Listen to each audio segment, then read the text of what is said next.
สบายดีบรรดาท่านขอต้อนรับท่านเข้าสู่รายการทันเหตุการณ์เมืองลาวของ BTU เอเชียเสรีภาษาลาว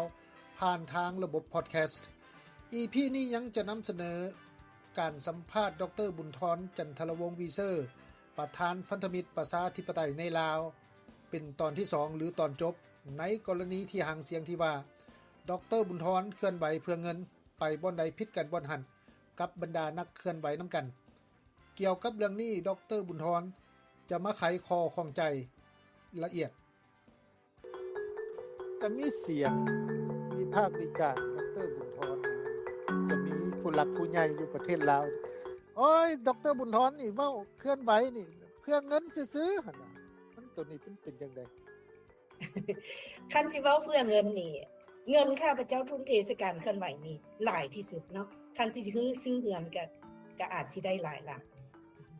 บ่ได้มีรายได้หยังจากการเคลื่อนไหวเนาะแม่นส่วนหลายมันจกถึงตัวเองแต่ว่าแม่นการต่อสู้โดยอุดมการณ์เนาะ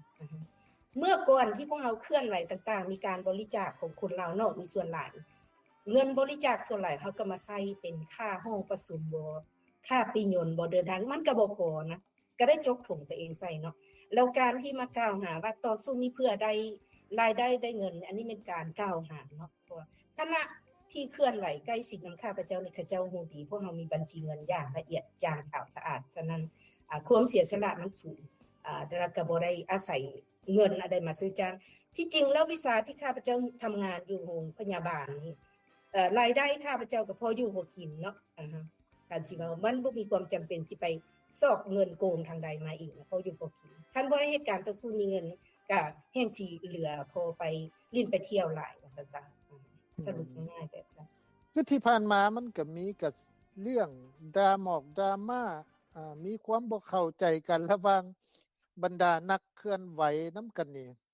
เขาเจ้าก็เว้ามาว่าโอ้บักเขือยังบ่ได้ปลูกแบ้ยังบ่ได้เลี้ยงเลยคือว่าผิดกันแล้วหั่นนะคือที่ผ่านมาตัวนี้มันเป็นจังได๋ตัวนี้ดร.อันนี้บ่ว่าไผผิดไผถูกเด้อตัวนี้เด้อใช่ๆมันแม่นปัญหารวมปัญหารวมขบวนการต่อสู้อยู่นอกประเทศปัญหาที่1ก็แม่นพวกภาครัฐเขาก็ส่งทุกกระแสเนาะ Fake News หรือข้อมูลที่ไปแย่ให้คนผิดกันอันนี้ก็เป็นส่วนหนึ่งก็พวกเราจะฮู้เนาะหรือซอกเอาเรื่องว่าปั้นแต่งอันใดก็ถูกผิดคือแด้บ่คือแด้นี่ก็ไปแย่ให้เข้าใจผิดกันนะอันนี้เป็นส่วนหนึ่งที่เห็นให้ขบวนการต่อสู้ส่วนหลายมักจะเกิดข้อขัดแย้งเนาะพวกเราจะเห็นวัดวาสมาคมต่างๆก็มีข้อขัดแย้งหลายอยู่นอกประเทศเพราะว่ามันแม่นการจัดตั้งคนที่มาใกล้สิทธิ์จะซอกเรื่องขัดแย้งกันจนลืมอุดมการณ์ที่ต่อสู้นำกันมีหลายตรงนี้เนาะก็มีข้อมูลหลายที่สุดที่ข้าพเจ้าก็พยายามเก็บกันแต่ว่าก็มีส่วนหนึ่งก็มี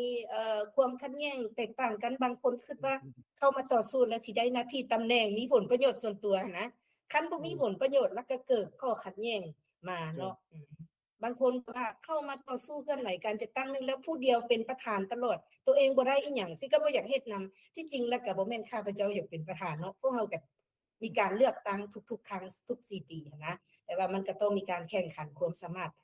ให้ผู้เลือกตั้งเขาเจ้าเลือกเอามันก็เป็นระบบประชาธิปไตยที่ทั้งพรรคทั้งรัฐเพิ่นสิบ่ว่าดอกอ้าวพวกเจ้าผิดกันเองนี่สิมาว่าข่อยมายุแย่ได้จังได๋ตัวนี้มันมีส่วนร่วมเนาะมีส่วนร่วมข้าพเจ้าสังเกตเห็นมันมีข้อมูลหลายอย่างก็ที่ข้าเจ้าพยายามก็มีตอนนึงก็สังเกตออกไปกองประชุมสหประชาชาติปี2012อยู่เจนีวาพวกเอาข้าพเจ้านี่ก็บ่ได้มีจุดประสงค์สิไปจับมือถือแขนกับทางการสปปลาวเนาะเวลาเขานั่งออกข่าวออกเข้ากองประชุมนี้เขาเจ้าพยายามส่งคนมาถ่ายรูปถ่ายภาพสิมาถ่ายรูปเอาพวกเฮาถ่ายไปเพื่อหยังข้าพเจ้าอยากถามทั้งๆที่สหประชาชาติเพิ่นห้ามก็ย้อนว่าเพิ่นต้องการถ่ายรูปเพื่ออยากทำลายพวกเฮาถ่ายรูปจองใส่หน้าเจ้าแต่ก็บ่ได้ไปออกข่าวอย่างเป็นทางการย่องโยได้ถ่ายเพื่อข่มขู่แบบสินะยิ่งบ่ดีย่างมาอยากมาซอกจับมือนะผู้นั้นผู้นี้เพื่ออยากแสดงเฮ็ดคือว่าคือแต่ทางหลังบ้านแต่เพิ่นก็ทำลายพวกเฮาข้าพเจ้าเห็นว่าอันนี้มันหลักฐานที่เห็นกับหูกับตาว่าพวกเพิ่นนี่บ่ยุติในการที่ต้องการอยากทำลายพวกเฮามันมีจุดหนึ่งบ่ดร.บุญทรคิดแนวใดอันนี้ก็เขาเจ้าก็ว่าดร.บุญทรนี่มั่นใจเกินไปบ่หรือว่าบางครั้งก็บ่ฟังไผจังซี่นะอันนี้ ตัวนี้ข้าพเจ้าคิดว่าบ่มีเหตุผลเพียงพอว่าข้าพเจ้าบ่ฟังไผเนาะอยู่ในกองประชุมพวกเราก็เปิดโอกาสให้แต่ละคนกล่าวเนาะหากผู้ใดคำกล่าวคำปราศัยมีเหตุผลดีนี่ข้าพเจ้าก็ฟังเนาะคันเหตุผลบ่ดีแบบว่า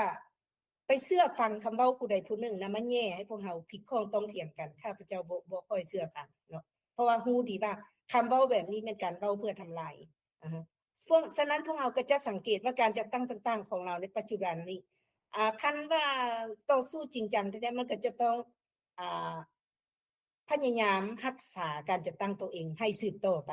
ได้ตลอดถ้าหากมีกระแสอันใดที่ต้องการทำลายให้การจัดตั้งนี้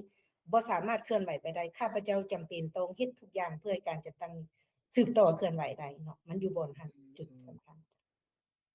คนที่ว่าต่อสู้เพื่อประชาธิปไตยเขาเจ้าก็ว่าอ้าว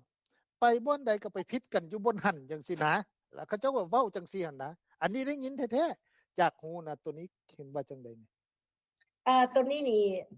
บ่ได้เป็นอันนั้นเบิดทุกอย่างเนาะคือปัจจุบันในการจัดตั้งของการพันธมิตรเพื่อประชาธิปไตยมาหลายปีพวกเราไปใส่บ่ได้ไปผิดกันอยู่หั่นเลยเนาะเพราะยังสืบต่อแสดงว่าบุคคลที่เขาเจ้าต่อสู้นะผู้ใดหักจริงจังมีเหตุมีผลมีระเบียบการในการเคลื่อนไหวฟังเหตุฟังผลเขาเจ้าก็อยู่นำกันได้คือพวกเราเคลื่อนไหวอยู่ในปัจจุบันพวกเราบ่ได้มีข้อกันแย้งบ่ได้ไปผิดข้องปองเถียงกันอยู่ในการจัดตั้งใดอันนี้เป็นหลักฐานหนึ่งที่สามารถตอบเพิ่นได้เนาะเจ้าแนวทางการดำเนินงานในต่อหน้าจิเป็นจังได๋นี่ดร.บุญธรพวกเรายืนอยู่ในหลักการเคลื่อนไหวในเวทีสากลเป็นเรื่องสำคัญเพราะว่าองค์การจัดตั้งพวกเรานี่สังเกตเห็นว่าพวกภาครัฐเพิ่นนี่ไปร่วมการจัดตั้งสากลนี่เพิ่นมีแต่รายงานดอกไม้อันใดก็ดีหมดอยู่ในสปปลาวคันไปอ่านบทรายงานเพิ่นนี่พอสิขึ้นเดือนขึ้นดาวได้พุ่นล่ะแต่เฮาไปเบิ่งตัวจริงแล้วแม่นปัญหามันยังหลายที่สุดที่เพิ่นบ่แก้ไขและบ่กล่าวถึงเบิ่งข้างนึงคือภาครัฐเพิ่นบ่อยากกล่าวถึงหรือบ่อยากฮู้จักซ้ำถึงปัญหาของประชาชนที่แท้จริงเนาะฉะนั้นพวกเฮานี้เห็นว่าการเคลื่อนไหวในเวทีสากลการยื่นข้อมูลปัญหาที่ประชาชนถูกกดขี่ข่มเหงการเสนอให้แก้ไขหลักการเรื่องนับถือสิทธิมนุษย์ในลาวเรื่องปกป้องธรรมชาติในลาวนี้พวกเฮาจะสืบต่อเนาะทุกเวทีโดยเฉพาะของสหประชาชาติของสหภาพยุโรปและก็กองประชุมหรือการเคลื่อนไหวเวทีสากลต่างๆที่สำคัญในพวกเฮายืนอยู่ในหลักตัวนี้เพราะว่าพวกเฮาเห็นว่าหากการเคลื่อนไหวของพวกเฮาส่วนหลายแม่นอยู่นอกประเทศแล้วก็กับลูกหลานอยู่ในประเทศที่เขาเจ้าก็เคลื่อนไหวได้แบบบ่เปิดเผยตัวหั่นก็สามารถเคลื่อนไหวได้ในเวทีสากลที่มีประสิทธิผลหลายกว่าที่พวกเฮาจะ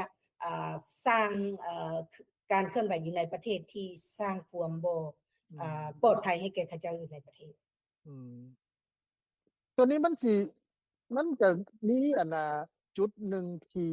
เขาเจ้าเว้าออกมานะคือว่าจับผิดกันกระดอกกระเดี้ยนะตัวดีนี่คือบ่เอามาเว้าเด้จังซี่น่ะของภาครัฐหั่นบ่เจ้าข้าพเจ้าพวกการจะตั้งพวกเฮานี่พยายามซ่องหาความดีของภาครัฐเนาะพยายามซ่องหามีจังอันพุ่นบ่มันบ่อยากมีนะ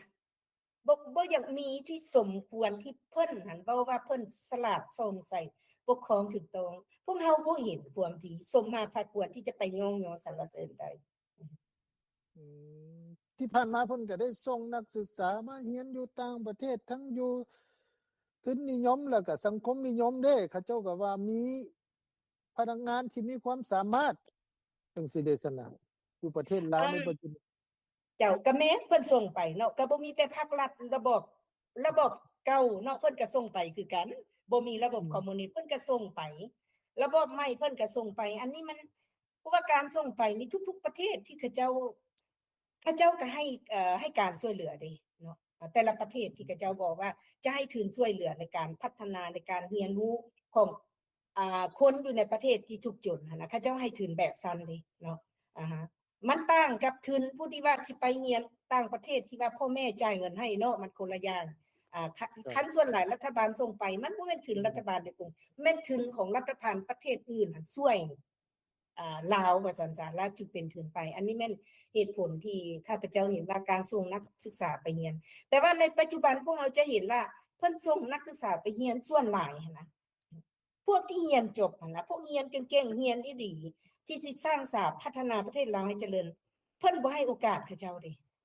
คันข้าพเจ้าเมื่อข้าพเจ้าสิบ่มีโอกาสเพราะว่าบ่มีเชื้อสายพี่น้องคันใหญ่เพราะสิได้รับหน้าที่อันสมมาภาควรตามวิชาที่เรียนรู้คือเฮาเห็นหลายคนที่จบไปเนาะบ่มีความรู้คันบ่มีการซื้อจ้างเอาหน้าที่ตำแหน่งต่างๆก็ไปบ่รอดคือเก่าตัวนี้เลยที่ข้าพเจ้าเห็นว่าการปกครองของเพิ่นนี่ยังบ่สามารถแก้ เพิ่นก็สิว่าเอ้าก็ย้อนนโยบายของรัฐบาลนี่แล้วมีการร่วมมือกับประเทศนั่นน่ะประเทศนั้นประเทศนี้เขาจึงให้ทุนมาน่ะตัวนี้น่ะเขาก็สิบ่ว่าจังซี่บ่ ข้าเจ้าก็สิเว้าแต่ว่าสมมุติบัดนี้เนาะคันประเทศลาวเปลี่ยนแปลงไปสู่ประชาธิปไตยข้าพเจ้าว่าเสื้อทุนนักศึกษาไปเรียนต่างประเทศหลายกว่านี้อีกโดยเฉพาะมายุโรปนี่แฮ่งสิหลายกว่านี้อีกสิได้เรียนวิชาดีแล้วก็พวกที่เรียนก็ต้องแม่นพวกที่เรียนเก่งอีหลีจบเมื่อก็ได้ไปใช้วิชาที่เขาเจ้าเรียนมาได้ไปพัฒนาประเทศชาติได้มีรายได้ที่เลี้ยงอยู่เลี้ยงกินได้ว่าซั่นซะบ่จำเป็นซื้อจ้างเอาหน้าที่ตำแหน่งเข้ารับหน้าที่การต่างๆว่าซั่นซะข้าพเจ้าเชื่อแบบนั้น ก็ขอขอบใจหลายดร.บุญธรที่มาให้รายละเอียดในครั้งนี้ก็ได้ข้อมูลอย่างครบถ้วนแล้ว โอกาสหน้าบางๆถ้าว่ามีเรื่องดีๆอยากขอรบกวนอีกครั้งมาร่วมสนทนาเนาะก็ขอขอบใจดร.บุญธร เจ้าขอขอบใจที่ให้การสัมภาษณ์นะ เจ้าขอบใจ